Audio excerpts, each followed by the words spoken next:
Le seuil de rentabilité, donc c'est un des éléments que vous devez connaître pour préparer votre épreuve 2, puisque ce sont des calculs qui tombent assez souvent dans l'étude de cas. Donc le seuil de rentabilité, cela correspond au chiffre d'affaires pour lequel l'entreprise ne réalise ni perte ni bénéfice.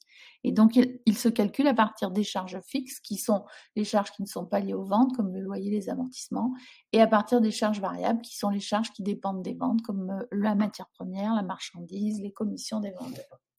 Donc voici un petit tableau de calcul de seuil de rentabilité. Vous voyez, il y a un chiffre d'affaires que j'ai mis assez simple à 10 000 €.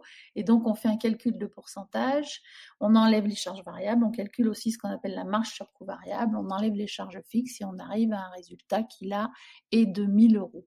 Donc si vous avez ça à faire, voilà les formules qu'il faut connaître. Le coefficient de marge sur coût variable.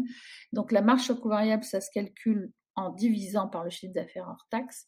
Et ensuite, il faut aussi connaître le fait qu'il y a le seuil de rentabilité en volume, c'est-à-dire qu'à partir de, je dis un exemple, de 40 000 produits, je commence à gagner de l'argent, et le seuil de rentabilité en valeur. Autre chose à savoir, la date d'atteinte du seuil de rentabilité qui s'appelle le point mort, et donc il se fait calcul de la façon suivante, seuil de rentabilité en valeur multiplié par la durée divisé par chiffre d'affaires hors taxe.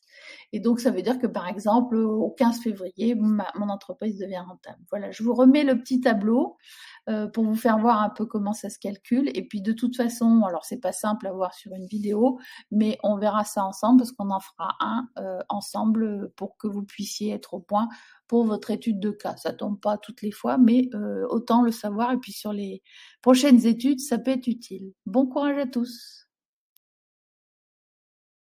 Created using Powtoon.